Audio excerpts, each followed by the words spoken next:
Hello guys, आज electrical info में जो हमारा टॉपिक है वो है over voltages and its causes के ओवर वोल्टेज क्या चीज़ हैं और कैसे पैदा होते हैं। तो बेसिकली जो ओवर वोल्टेज होते हैं ये शॉर्ट ड्यूरेशन की सर्जिस होती हैं जो हमारे इलेक्ट्रिकल सिस्टम में आ जाती हैं। ये जो सर्जिस होती हैं इसे इम्पल्स वोल्टेज भी कहते हैं, ट्रांजिएंट वोल्टेज भी कहते हैं और अनबैलेंस्ड वोल्टेज और ओवर वोल्टेज भी कहते हैं। बेसिकली ये हमारे किसी भी इलेक्ट्रिकल सिस्टम के इक्विपमेंट के लिए सही नहीं होती, ये हमारे सिस्टम को डैमेज कर सकती है अगर वो एक नॉर्मल रेंज से ज़्यादा बढ़ जाए। तो ये जो होती है प्रीवियसली जो स्टोर्ड एनर्जी होती है जब हम स्विचिंग करते हैं उसकी वजह से पैदा हो सकती है, या जो इंड्यूस्ड हो जाती है बाय डिफरेंट मीन्स जो हम आगे बात करेंगे।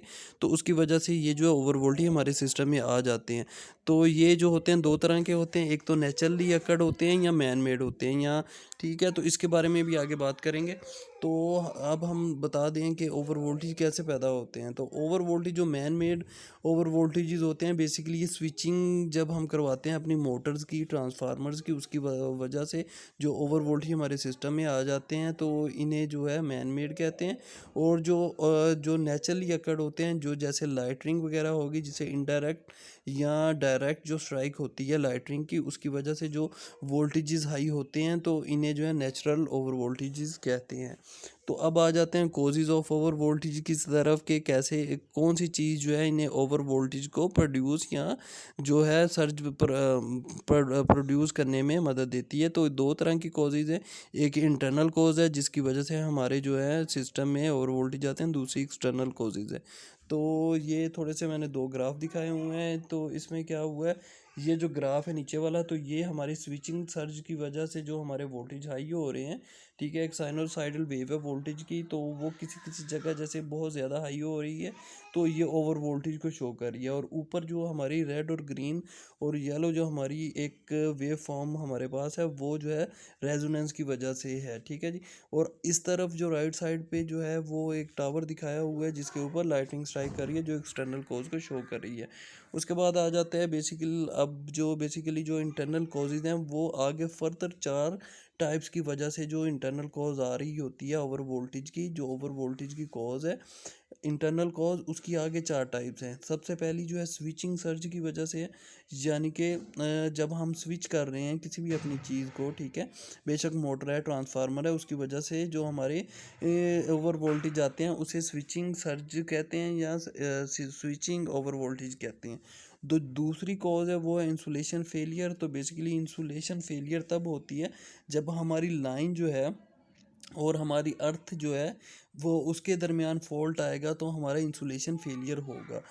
तो नंबर थ्री जो है आर्किंग ग्राउंड। तो आर्किंग ग्राउंड तब होगी जब हमारा न्यूट्रल और ग्राउंड एक जैसा हो जाएगा, जिसकी वजह से लाइन और ग्राउंड में, यानी कि लाइन और ग्राउंड में जो फॉल्ट आएंगे जिसकी वजह से आर्क पैदा होगी, तो उसको कहते हैं आर्किंग ग्राउंड। जैसे ये एक नीचे दिखाया हुआ है कि एक जो है इलेक्ट्रिकल का एक पर्सनल है, वो आर्क पैदा कर रहा है और ग्राउंड के दरमियान, तो जो आर्क पैदा हो रही है उसे वो आर्किंग ग्राउंड कहते हैं।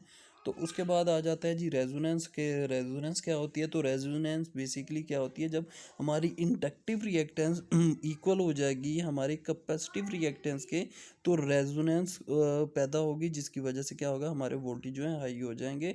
और पावर फैक्टर इसमें क्या होता है, जब ये हमारी रेजिस्टेंस और इम्पीडेंस जो है, ठीक है, वो जब इक्वल हो जाएगी तो हमारा पावर फैक्टर यूनिटी हो जाएगा, इसकी वजह से रेजोनेंस पैदा होगी और ओवर वोल्टेज हो जाएंगे। तो उसके बाद क्या होता है, हमारे एक्सटर्नल कॉजेज़ क्या हैं, जो इंटरनल कॉजेज़ ही वो हमने चारों टाइप आपको पीछे बता दी हैं। अब आ जाता है एक्सटर्नल कॉजेज़, ये दो टाइप की हैं, यानी कि जब लाइटनिंग स्ट्राइक होती है तो उसकी उसकी दो टाइप्स होती हैं। एक डायरेक्ट स्ट्रोक जो डायरेक्ट हमारी ट्रांसमिशन लाइन को भी हिट कर सकता है, और इनडायरेक्ट तब होता है जब इंडक्शन हो जाती है। जैसे हमारे ये जो है ट्रांसमिशन लाइन ये नीचे हमने दिखाई हुई है, अगर क्लाउड जब चार्ज होते हैं तो क्या होता है, वो हमारी ट्रांसमिशन लाइन पे के कंडक्टर या शील्ड वायर पे जब इंडक्शन ऑफ चार्जेस करते हैं तो उसकी वजह से जो स्ट्राइक होती है उसे इनडायरेक्ट स्ट्रोक कहते हैं। इसमें इसकी वजह से जो है हमारे वोल्टेज वेव जो हैं वो उधर से गुजरेंगी और वो वोल्टेज हाई हो जाएंगे हमारे सिस्टम के अंदर।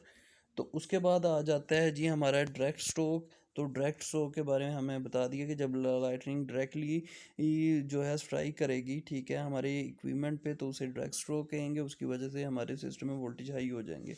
और इनडायरेक्ट स्ट्रोक वो होंगे जब हमारी जो ट्रांसमिशन लाइन है, जो हमारा इलेक्ट्रिकल सिस्टम है, वो इंड्यूस्ड हो जाए, ठीक है, दूसरे हमारे इलेक्ट्रिक चार्ज पार्टिकल से, तो उसकी वजह से जो हमारी स्ट्राइक होगी तो वो इनडायरेक्ट स्ट्रोक होगी। उसकी वजह से हमारी वेव जो ट्रैवल करेंगी, ट्रैवलिंग वेव, वो डेंजरस होंगी और हमारे सिस्टम को ख़राब कर सकती हैं। इसकी वजह से काफ़ी हार्मफुल इफेक्ट होते हैं, जैसे ट्रांसमिशन लाइन ख़राब हो सकती है, उसके साथ जो इंसुलेटर लगे हैं शटर हो सकते हैं, ट्रांसफार्मर की वाइंडिंग जल सकती है और जनरेटर ख़राब हो सकता है।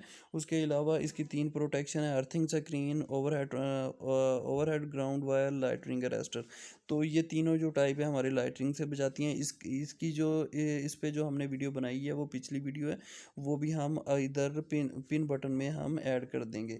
तो बेसिकली जो ओवर वोल्टेज होते हैं वो जो है वो उसकी दो कॉजेज़ हैं, ठीक है जी, एक एक्सटर्नल है, एक इंटरनल है। जो इंटरनल है उसकी आगे 4 टाइप्स हैं, ठीक है, जिसमें स्विचिंग आ जाता है, जिसमें आर्किंग आ जाती है, उसके अलावा रेजोनेंस आ जाती है।